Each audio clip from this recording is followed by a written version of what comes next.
16절에서 72절입니다. 함께 공독하겠습니다.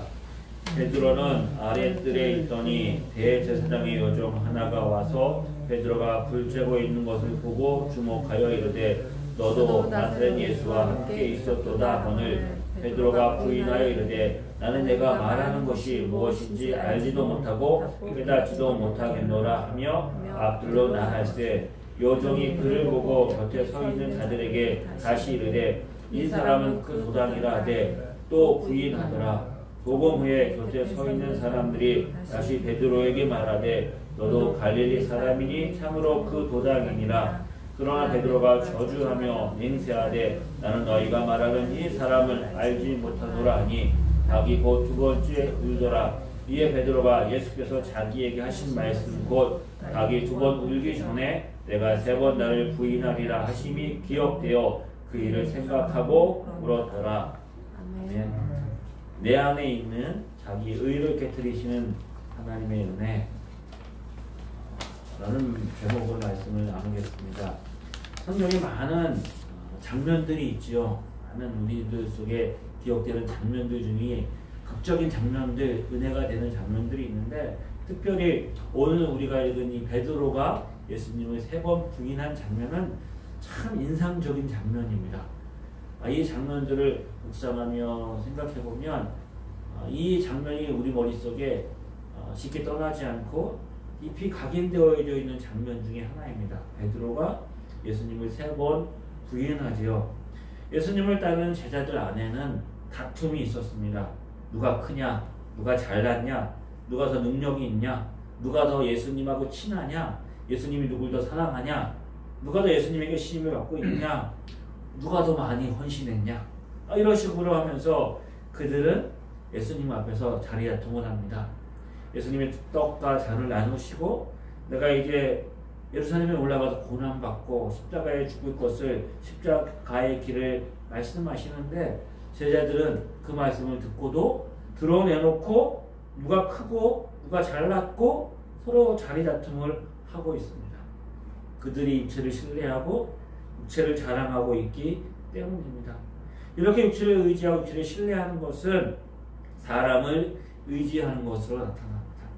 사람을 의지하고 어느 편에 누가 크고 누가 힘이 있고 어디가 빠른가를 보고 그 사람에게 붙으려고 하는 것이 우리들 가운데 있는 본성입니다. 예수님이 이 말씀을 하실 때에 특별히 내가 나를 3번 부인하리라 라고 하신 말씀이 생각나서 베드로가 심히 울었습니다. 그가 통곡을 하지요.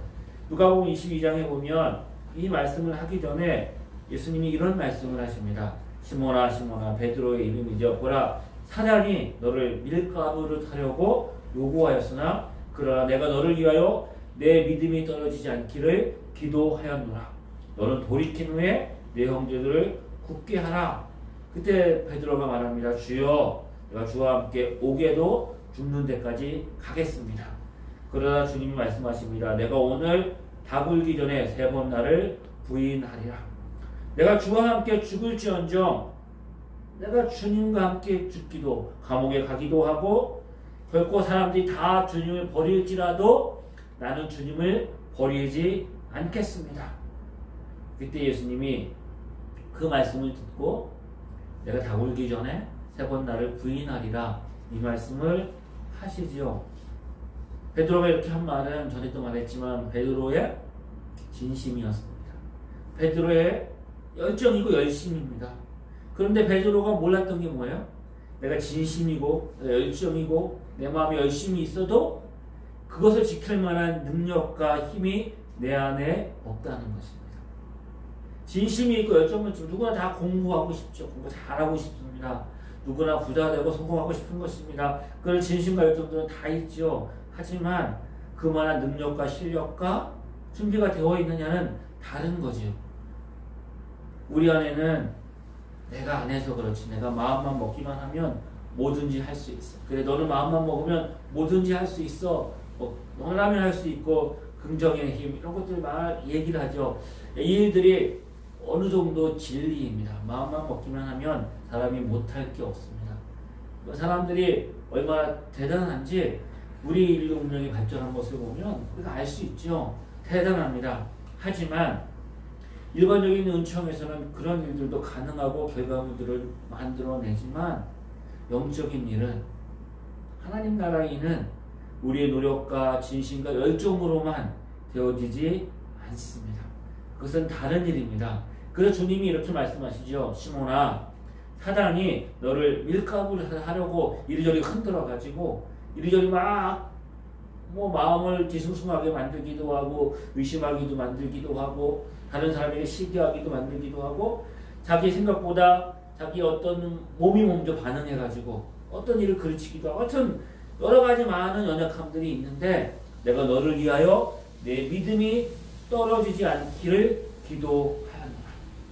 예수님이 기도하셨다는 거예요. 베드로가 지금까지 수제자로 믿음을 잘 지키고 열심히 충성되게 주님 앞에 붙어 있어서 그가 그런 사람이기에 주님께서 그에게 특별한 일을 맡긴 것이 아니라 주님이 베드로가 어떤지 아시는데 그를 위해서 주님이 기도하셨다는 것입니다. 주님이 기도하시는지 안 기도하시는지 베드로가 아주 나를 위해서 기도하실 거야 알겠지만 모르지요. 그죠? 얼마나 많은 사람이 우리를 위해서 기도하고 있고 얼마나 많은 사람들이 우리를 위해서 염려하며 기도하고 있는지 우리는 모릅니다. 다 자기가 잘나고 자기가 뭔가 뛰어나서 뭔가 이루고 성취하는 것 같이 자기가 잘난 줄 알지만 주님 말씀하십니다. 내가 지금까지 내 곁에 붙어있는 거 내가 지금까지 나의 제자로 네가 믿음으로 그래도 서 있는 것은 왜 그런지 아느냐? 내가 너를 위해서 기도하고 있다는 것입니다. 사단은 지금도 베드로를 넘어뜨리려고 이렇게 공격하고 있지만 주님이 붙들고 있는 것입니다. 지금까지 우리가 믿음을 지키고 주님 곁에 붙어 있고 주님을 이렇게 그래도 사랑하며 예배하며 살아갈 수 있는 이유가 무엇일까? 다 그 이유가 어디에 있다고요? 사단이 유혹하고 공격하고 넘어지지 않는 것. 그 이유는 주님이 우리를 붙들고 계시기 때문입니다. 베드로가 예수님을 따르려고 자기의 부모와 모든 걸 다 버리고 배도 버리고 주님을 쫓았기 때문에 그 열심과 열정이 있었기 때문에 베드로가 그 자리를 지키고 있는 게 아니라는 거죠. 우리 안에 베드로가 사단의 공격과 유혹을 받듯이 주님이 계속 말씀하시잖아요. 깨어 있어라, 조심해라, 주의해라. 계속 말씀하시는 이유는 사단이 우리를 끊임없이 나를 공격하고 세상이 유혹하고 그 유혹 앞에 우리가 연약해서 넘어지기도 하고 그럼에도 불구하고 내가 깨어지지 않고 내가 이렇게 믿음을 지킬 수 있는 이유는 여전히 제자들 안에는 뭐가 있었다고요? 탐심이 있었습니다. 자기 다툼하고 하려는 욕심들이 있었어요. 깨어지지 않는 자아가 아직까지도 남아있는 거예요. 이 자아가 남아있었음에도 불구하고 그 어리석고 연약하고 미련함에도 불구하고 주님을 믿고 따르고 섬길 수 있는 이유가 어디 있었다고요? 주님이 함께 하시고 있기 때문입니다. 주님이 베드로를 위해서 기도했다는 거예요. 성령님이 우리를 위해서 우리 연약함을 아시는 성령님이 말할 수 없는 탄식으로 우리를 위해서 기도하신다. 성경은 그렇게 이야기하고 있잖아요. 그 주님이 우리를 붙들고 계시는 거예요. 그런데 주님이 기도하시고 주님이 그렇게 베드로를 붙들어 주시고 베드로와 함께 하셨는데 결정적으로 베드로의 삶에서 그의 삶이 무너지는 장면이 오늘 우리가 읽은 본문의 말씀입니다. 실패를 경험하죠. 내가 죽을지언정 옥에도 가고 죽을지언정 주님을 내가 부인하지 않겠습니다. 그런데 주님을 그가 모른다고 3번 부인하죠. 주님을 모른다고 3번 부인하는데 세 번째 부인할 때는 어떻게까지 했다고요? 저주하면서 부인합니다. 주의 말씀대로 그가 부인할 때, 세 번째 부인할 때 각이 2번째 울었습니다. 왜 주님께서 사단이 밀가부를 타도록 특히 베드로가 흔들흔들거릴 때 기도하고 그를 붙들어 주셨는데 때로는 넘어지고 실패하는 자리에 놔주시는 거예요. 3번 부인하는 거 아셨으면 그 자리 가지 못하게 하시든지 멀찍이 따라오잖아요. 너 나 따라오지 말아라. 네 따라오면 거기 가면 내가 고난당하고 내가 시험받은 당하는 것을 보고 네가 두려워서 나를 부인하게 될 거니까 가지 마라, 가지 마라. 그렇게 우리가 말씀하실 수도 있고, 그 순간에 뭐 여러 가지 많은 걸 통해서 베드로로 하여금 그 실패의 자리에 안 오게 하실 수 있었을 텐데, 주님이 그가 실패하고 넘어지도록 그냥 그렇게 놔두셨을까요? 베드로가 통곡하며 울었습니다. 통곡하며 울며 애통하는 자리에, 그 실패에, 처절하게 실패하고 무너지는 자리에 가도록 내버려 두십니다. 때로는 우리가 부모가 자녀들을 바라볼 때 실패하지 않고 넘어지지 않고 좋은 것, 좋은 일만 있기를 기대합니다. 하지만 때로는 그들이 실패하고 넘어지고, 그리고 그들의 삶의 위기가 오는 것들을 막지 못하고, 때로는 그것을 바라보면서도 내버려 둘 때가 있어요. 아닌 거 아는데 다리 뭉둥이가 부러뜨려가지고 머리를 깎아서라도 집에 앉혀야 되는데 뭐 그런 마음이 들 때가 있는 거잖아. 하지만 잘못된 길을 가는 것을 알면도 불구하고 그 길을 가서 본인들이 넘어지고 아프고 상처를 받더라도 깨닫고 돌이켜서 굳건해지는 것이 삶을 살아가는데 필요하기에 알면서도 내버려 두는 거죠. 그러면서 기도하죠. 너무 멀리 가지 마라. 너무 깊이 가지 마라. 너무 그러면서 그렇게 가지 않도록 기도하고 돌아보고 그런 마음으로, 안타까움으로 바라보고 있는 거죠. 주님이 우리를 인생을 인도하시고 이끌어 가실 때에도 때로는 우리로 하여금 실패하고 넘어지는 자리에 가게 두실 때가 있는 거예요.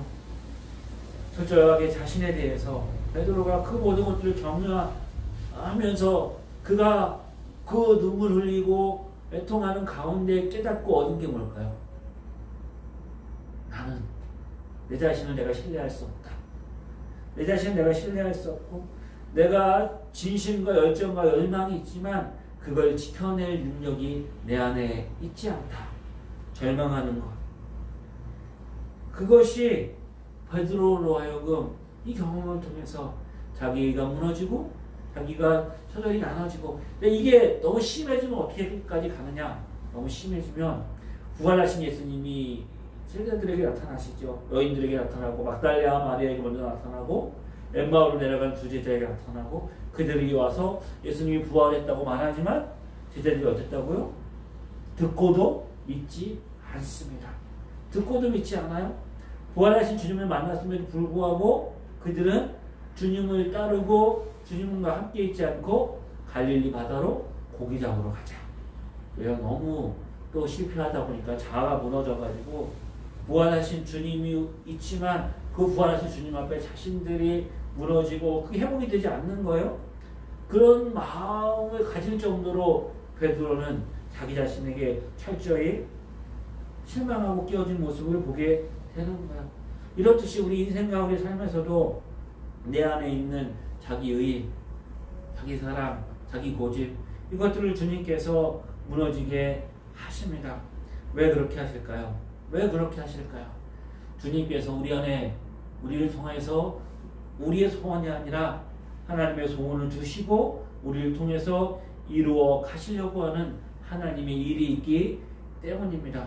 구원받아, 제사함 받고 구원받아 천국 가는 게 전부가 아니라 우리로 하여금 인생을 살아가면서 이 땅에서 우리로 하여금 주님께서 이루시려고 하는 일들이 있는데, 그것이 자기 의가 살아서는 뭐 한다고요? 그거 가지고 자리다툼하고 시기하고 질투하고 미워하고, 그래서 선한 일을 하면서 교회 안에서 주님의 이름으로 모이면서 그 안에서 서로 미워하고 서로 오해하고 서로 다투고 싸우고, 그런 일들이 교회 안에서 막 일어나는 거죠. 대표적으로 고린도 교회 안에 그런 다툼이 있었죠. 그런 다툼이 있었고, 그러므로 인하여서 교회가 세상들로부터 그 해야 될 일들을 감당하지 못하는 그런 거 주님이 아시니까, 네가 주의 일을 하려고 하면 먼저 우리 안에 내가 내려놓는 주의 선한 일에 앞장서기 위해서 나의 의가 깨어지는 일들을 주님이 허락하시는 거죠. 주님께서 이렇게 말씀하시기 전에 먼저 말씀을 하십니다. 내가 깨닫고 돌이킨 후에 이 일을 해라 말씀하지 않고 주님이 사단이 너를 하여금 밀가부를 찾으러 요구하는데 내가 너를 위해 기도했다. 그러는 내가 닭이 돈 울기 전에 나를 3번 부인하리라.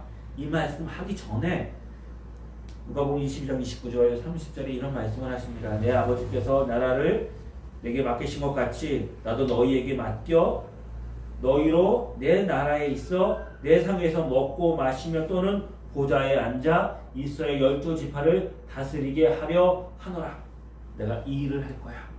내가 이 일을 너에게 맡길 거야. 하나님 나에게 맡기신 일을 내가 너에게 맡길 거야. 맡길 건데 사단이 밀가루 쳐들어 너희를 흔들어 놓는데 내가 너를 위해서 기도했어. 하지만 내가 다 물기 전에 3번 나를 부인할 거야. 주님은 먼저 그들을 향한 계획을 가지고 계셨던 거죠. 주님과 함께 상에서 먹고 마시며 보좌에 앉아 12지파를 다스리는 권세를 누리게 되는 것, 천국 가서 누리게 되는 삶의 약속일 뿐만 아니라 이 땅을 살아간 저와 여러분들에게 얻고 누리게 되는, 베드로가 주는 그리스도시요 살아계신 하나님의 아들이라 고백했을 때 내가 베드로 너 위에 그 고백 위에 교회를 세우리라 말씀하셨던 그것처럼 하늘에 속한 모든 권세를 우리에게 주셔서 우리로 하여금 이 땅을 살아가는 하나님의 자녀로 살아가게 하시는 것, 그것이 성도의 삶이고 그 일을 위해서 어떻게 한다고요? 우리 안에 우리가 누구인지를 보게 하시는 것이죠.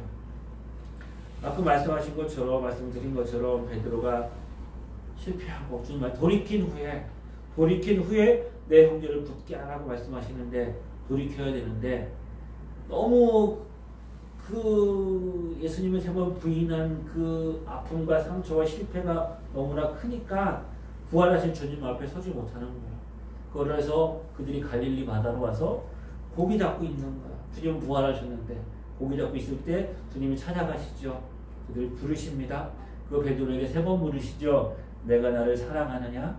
이 사람들보다 나를 사랑하느냐? 내가 나를 사랑하느냐? 내가 나를 사랑하느냐? 3번 예수님을 부인했던 베드로에게 3번 질문하시죠. 베드로가 뭐라고 대답합니까? 주여, 내가 주님을 사랑하는 줄 주님께서 아십니다. 내가 주님을 사랑하는 줄 주님께서 아십니다. 3번 묻자 그가 근심하면서 주님이 모든 것을 아시오매 내가 주님을 사랑하는 줄 주님이 아십니다. 이 고백이 어떤 의미가 있을까요? 그 전에 베드로가 실패하고 넘어지기 전에 주님이 물어봤다면 베드로야 내가 널 사랑하느냐? 내가 날 사랑하느냐? 그럼 뭐라고 대답했을까요? 주님 내가 당연히 주님 사랑하지요. 내가 주님 사랑하지 않으면 누가 주님 사랑하겠습니까? 내가 어떤 대가를 지불하더라도 주님 내가 사랑합니다 라고 호언장담하며 큰 소리 쳤을 거예요. 근데 베드로가 뭐라고 합니까?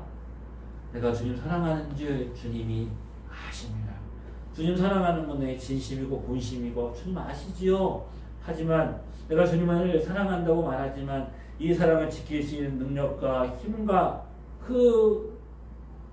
그것이 내게 없습니다. 내가 주님을 사랑하지만 이 사랑을 끝까지 내가 지킬 수 있는 힘과 능력이 나에게 없습니다. 하지만 나는 주님을 사랑합니다. 내가 돌이킨 후에 내 형제를 굳게 하라. 이후로 사도행전을 보면 결정적인 장면에 베드로가 등장을 합니다. 오순절날 마가의 다락방에 성령이 임했을 때 나가서 복음을 외치고 회개하는 역사가 일어날 때 그 복음을 외쳤던 사람이 베드로였습니다. 사마리아 온 예루살렘과 주와 사마리아와 땅끝까지 이르러 복음이 증거되리라 할 때에도 사마리아에 복음이 들어갔을 때 사마리아 사람들도 부활하신 예수님을 믿고 구원받아 하나님의 자녀가 되었다는 것을 첫 번째로 가서 인정해 준 사람이 베드로였던 거예요. 이방인 가운데 첫 회개자 고넬료가 예수님을 만날 때에도 베드로가 가서 이방인이 복음을 듣고 주님 앞에 돌아온 것을 확인한 것도 베드로였어요. 사도 바울이 복음을 전하다가 사도 바울이 예수님 믿는 사람을 핍박하다가 돌이켜서 그가 돌아왔을 때도 그를 받아들여 준 사람이 바로 베드로였던 거예요. 복음을 전하며 증거하는 일에 그렇게 결정적인 장면마다 베드로가 등장하고 전에 내려오는 말에 의하면 복음을 전하다가 베드로가 잡혀서 순교당할 때 그가 십자가의 영을 언도받을 때 주님이 십자가에 못 박혀 돌아가셨는데 나 같은 사람이 어떻게 똑같이 십자가에 달려 죽겠느냐, 나는 거꾸로 매달려 십자가에 달리겠다라고 말하면서 순교당했던 베드로, 이렇게 그 끝까지 하나님 나라와 복음을 위해서 그가 믿음으로 살아갈 수 있었던 이유, 그 이유가 뭐예요? 오늘 본문에 읽은 그 자리에서, 그 무너지고 실패한 그 자리에서 그가 자신의 연약함과 자신의 부족함을 깨닫고 어떻게 했다고요? 주님을 믿고 주님을 의지하고 주님을 신뢰하고 주님을 바라보는 자리로 그가 나가는 거예요. 주님을 찾는 자리로 그가 돌아선 것이죠. 우리 인생 우리의 삶을 통해서 하나님이 우리로 하여금 하나님의 뜻에 따라 각자에게 맡겨진 하나님의 일들이 있습니다. 베드로에게 주님께서 교회 기둥 같은 일꾼으로 세우시고 그리고 그가 그 삶을 감당할 수 있게 하셨던 그 이유, 그것을 위해서 주님께서 그를 위해서 준비시키고 훈련시킨 게 무엇일까요?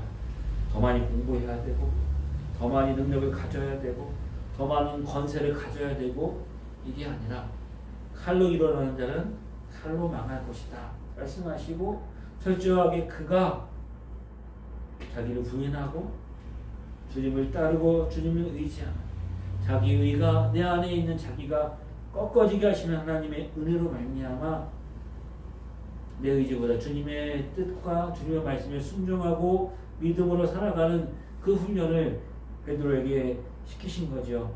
요한복음 21장에 보면 이제 다 마치신 후에 베드로에게 이렇게 말씀하십니다. 내가 진실로 진실로 내게 이르노니 내가 젊어서는 스스로 띠띠고 원하는 곳으로 다녔거니와 늙어서는 내 팔을 벌리리니 남이 내게 띠띠우고 원하지 않는 곳으로 데려가리라. 내가 원하지 않는 것, 그곳으로 주님이 그를 데려가셔서 그곳에서 주의 일을 감당하게 하시는 것, 주의 말씀에 순종하며 믿음으로 살게 하시는 것, 그것이 베드로의 삶을 통해서 하나님이 준비시키고 훈련시켜 놓으신 일입니다. 이게 성도의 삶, 하나님 인도하심을 따라 믿음으로 순종하고 육체를 의지하지 않고 자기를 신뢰하지 않고 오직 성령을 쫓아 살아가는 그 삶이 이 세 번 주님을 부인한 이 일을 통하여서 베드로에게 깨닫게 하시고 저와 여러분에게 깨닫게 하시는 하나님의 말씀이고 교훈입니다.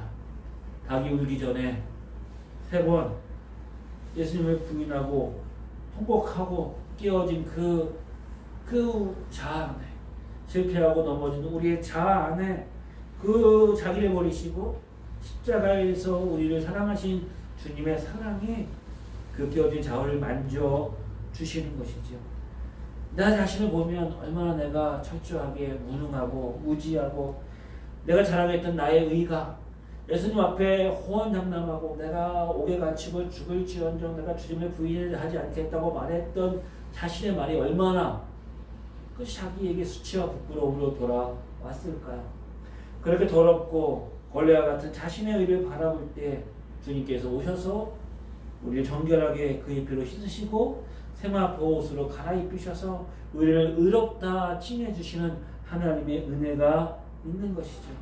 자기를 부인하고 그 고통스러운 십자가의 길을 지고 주님을 따를 때 그 일을 감당할 수 있도록 성령님의 능력이 우리와 함께 하는 거예요. 그 예수님이 복을 얘기하시면서 마태복음 5장에 팔복을 이야기하시면서 마음이 가난한 자가 복이 있다고 말씀하시죠.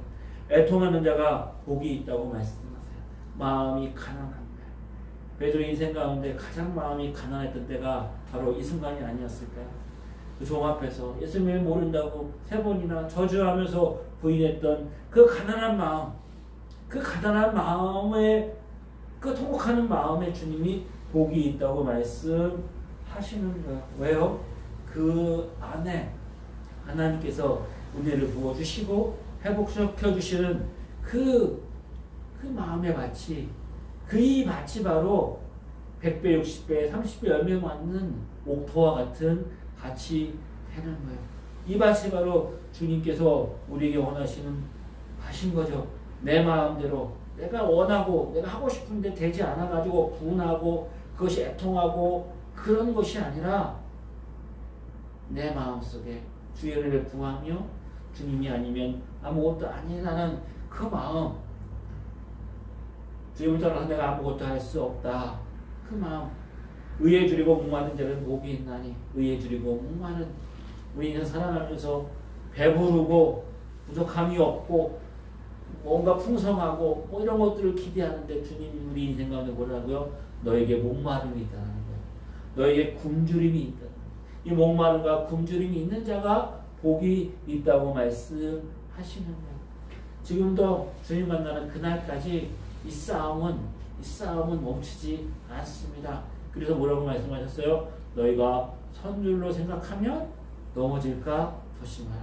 얼마나 많은 사람들이 믿음으로 훈련을 잘 쌓고 하나님 은혜 앞에 살다가 선줄로 생각하고 다 되었다고 생각하는 그 순간 넘어져서 그 인생에 더 큰 수치와 돌이킬 수 없는, 정말 돌이킬 수 없는 그 아픔의 순간들을 경험한 것, 우리가 우리 주변에서도 얼마든지 보게 되는 거죠. 주님 우리를 부르셨습니다. 우리에게 주님께서 소원하시고 원하시는 하나님의 뜻이 있고 이것을 위해서 주님이 우리로 하여금 인도하시고 지금 우리를 이끌어 가실 때 우리의 가난한 마음, 애통하는 마음, 위에 줄이고 굶주린 마음, 이 마음 가지고 주님 앞에 서게 되는 자가 복이 있다고 주님 말씀하시지요. 이 십자가의 은혜를 놓치고 이것을 우리가 잃어버리게 되면 금방 우리는 자기의 일을 자랑하게 되고 또 금방 자기를 주장하게 되고 사람을 두려워하게 되고 금방 우리 인생 가운데 많은 어려움들을 그 자리에 서게 되는 것을 볼 수가 있는 거예요. 베드로가 이렇게 회복되고 돌이켰다고 해서 그의 삶이 완벽했을까요? 그의 삶이 온전했을까요? 그가 실패하지 않았을까요? 그렇지 않다는 장면을 성경은 기록하고 있어요. 갈라디아서에 보면 이제 베드로가 그 바울과 함께 있었을 때 예루살렘에서 오는 사람들이 왔다는 거예요. 유대인들이 온 거예요. 근데 이방인들과 같이 식사하다가 갑자기 그가 외식하는 거죠. 그 식사 자리를 피해가지고 그 자리를, 그 장면을 갈라디아서의 바울이 지적을 하고 있는 거죠. 사람들을 두려워해가지고 자기의 어떤 것들을 통해서 외식하는 장면이 베드로가 그 잘못을 했다라는 거예요. 여전히 우리 안에는 연약함이 있는 거예요. 여전히 우리 안에 무너짐이 있을 수 있는 거예요. 그럼에도 불구하고 돌이킬 수 있는 게 하나님의 은혜인 거죠. 돌이킨 후에 우리 인생 가운데 하나님의 은혜가 필요합니다. 늘 우리가 필요한 것은 하나님의 은혜를 바라보는 것이죠. 우리 진심도 중요하고 우리 열심과 열정도 중요합니다. 그런데 그것만이 전부가 아니라 내 팔을 벌려서 주님을 의지하고 주님 붙들고 주님 앞에 날마다 낮아지고 하나님의 은혜를 구하는 삶이 우리로 하여금 우리 그 자리에서 하나님의 은혜를 드러내는 하나님의 도구로 우리를 만드시고 쓰임받게 하실 것입니다. 저 여러분이 어느 자리에 있든지 그 주님 바라보고 주님 안에 거하며 주의 마음을 드러내는 복된 삶을 살게 되기를 주의 이름으로 축복합니다. 기도하시겠습니다. 아버지 하나님, 우리가 어느 자리에 있는지 알 수 없사오나 우리가 확신할 수 있는 것, 우리에게는 여전히 연약함이 있습니다. 우리를 유혹하는 것들이 있습니다. 자기를 자랑하고 자기를 사랑하고 교만하며 우리 안에 어리석고 미련한 마음들이 남아 있습니다. 그럼에도 불구하고 우리를 사랑하셔서 하나님의 자녀로 부르시고 우리로 하여금 하나님의 나라를 바라보며 믿음으로 걸어갈 수 있도록 날마다 도우시는 주님의 은혜를 경험합니다. 때로는 우리 인생 가운데 넘어짐이 있습니다. 작은 우리 연약함으로 인해서 작은 아픔과 작은 실수도 있을 수 있지만 정말 우리 삶이 무너지는 것 같은 아픔과 그런 어떤 고통을 경험하게 되는 순간도 있을 것입니다. 하지만 그 모든 일들 가운데 협력하여 선을 이루시는 하나님의 은혜의 손길이 있음을 기억하게 하시고 그 가운데 부어지는 하나님의 사랑, 하나님의 위로, 하나님의 능력을 경험하게 하여 주옵소서. 아멘. 그래서 우리 믿음이 더 견고해지게 하시고 더 단단해지게 하시고 더 흔들리지 않게 하시고 정말 주님 앞에 붙어 있어서 풍성한 열매가 맺어지고 그래서 우리로 하여금 많은 사람들이 위로받고 힘을 얻고 주께 돌아오는 역사들이 나타나게 하여 주시옵소서. 아멘. 예수님의 이름으로 기도드립니다. 그리스도의 은혜와 하나님 아버지의 크신 사랑하심과 성령의 감화감동 위로 교통하심이 주를 의지하며 주와 함께 동행하며 주님 오시는 그날까지 믿음으로 승리하기를 소망하는 주의 자녀들 위해 지금부터 영원히 함께 하시기를 간절히 축원합니다. 아멘.